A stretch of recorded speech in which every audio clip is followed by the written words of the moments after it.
My next guest couldn't be there because he was out winning his 300th career game. The longtime coach at Atlantic City High School, Gene Allen, is with me here. Congratulations, Coach, number 300. Thank you, Mike Gill, and happy belated birthday to you, my friend. Thank you. Now I'm getting close to you, right? I'm almost catching you. I'll take about 2 more decades, Mike. I'll take about 2 more decades.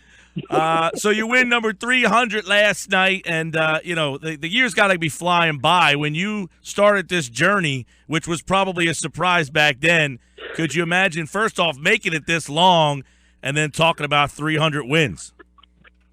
No, I couldn't imagine either, Mike. I'd say about 6-7 years ago, they were ready to run me out of town. I felt like Howie Roseman from the Eagles. So I couldn't imagine it. No, I couldn't.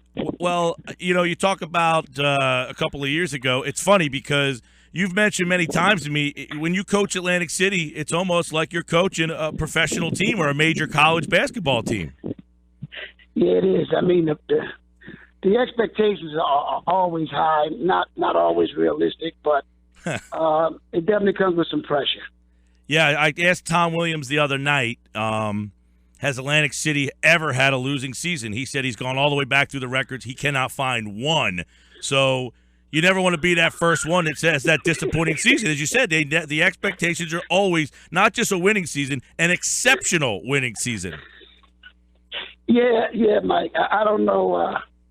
I came real close. I remember one year we were 14-12, and I almost put my house up for sale. But fortunately, the following year we won the state championship. So I didn't know that though. That's wow. That's a wow moment. I didn't know that they never had a losing season. We couldn't find one. Tom could not find one. He said he went all the way back to like the 50s and could not find one year where they had a losing record. Wow. It's unbelievable. Three coaches at Atlantic High have 300 wins. You're one of them. But the little bit of a difference, and you can speak to this, coaches, you've never really had that major Division I player that has historically come through those walls. Mm-hmm.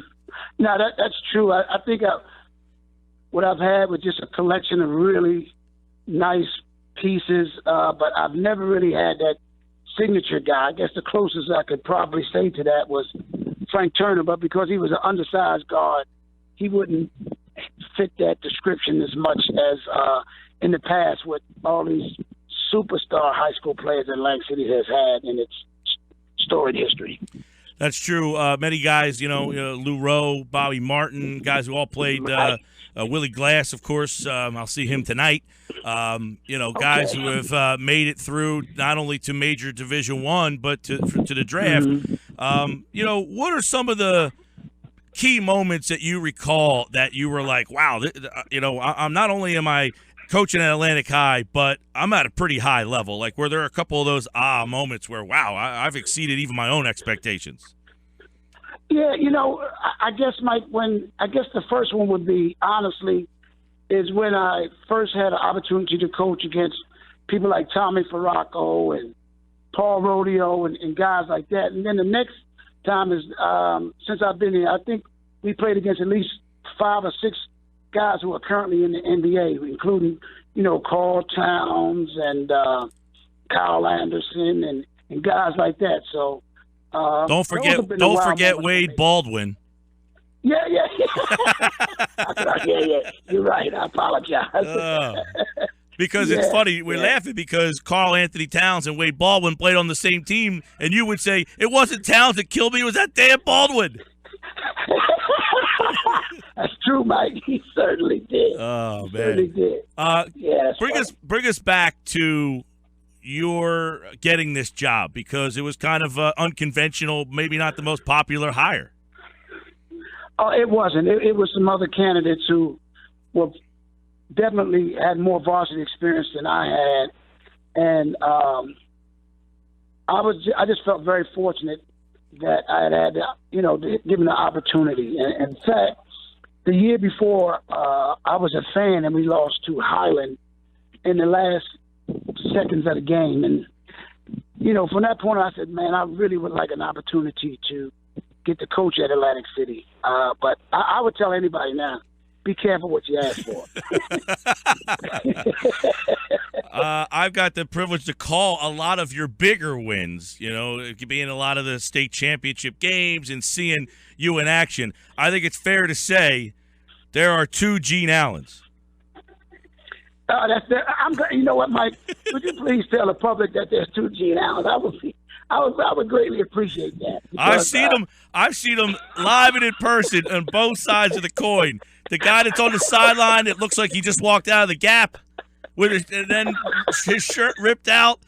And then there is a much more soft-spoken, generous man that I believe that you could speak to, that these kids really admire and look up to. I hope they do, Mike. I think, all I'm trying to do is just try to help develop young men, like all the rest of these coaches in our division, just to help young guys become men and hopefully successful men in the community, and with an emphasis on education. That's all. When you got this job, what were your goals? I want to do this and win state championships for as long as I can.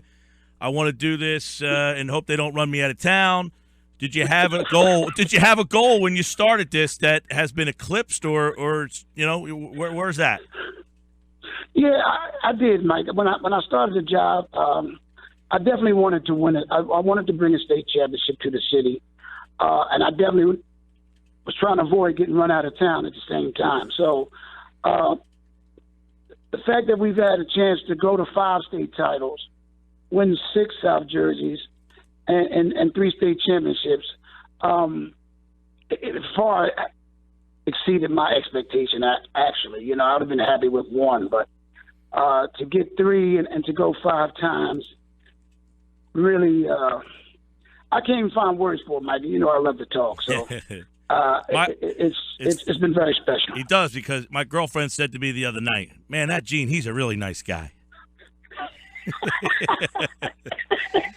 Gene Allen, I fooled him, Mike. Atlantic City Vikings coach Gene Allen, won game number 300. What was your most improbable state champion? Which one surprised you of the 3? You know what, Mike? I really can't say any of them. Like, I think, you've been around sports. You've coached some teams. Coming in, what teams, you have a legitimate chance to win a state title. I think in all 3, I knew we had a legitimate chance. I guess the biggest surprise was last year, not having a couple key pieces and still getting a chance to play in the state championship is probably the biggest and most rewarding surprise of all. I don't know the answer to this, but my guess is Point Pleasant Beach had to be the most scared you've ever been on the sideline of a game. No doubt about it, Mike. But you know what? The kids won that game, honestly, because at the end of the 3rd quarter, I was like, look, we've had a great run. Let some of these younger guys play. And to a man, they all said we weren't going to lose. So I take no credit for that, 0 credit for that. And you know what? I still listen. I've listened to that game a couple of times. Every time I listen to you announce it, I get goosebumps. I really do. It was a great game to be a part of. 300 wins, and I'm happy to say I've seen a lot of them, and I'm sure plenty more. We don't know what when you play next. Tomorrow night. All right, keep your Friday open. I got something for you. Okay, my man. I'm looking forward to it. All right, Coach. Get back to practice. I'm sure you're working. Thanks for having me, man. You got it. Gene Allen, everybody. 300 wins. He's 392.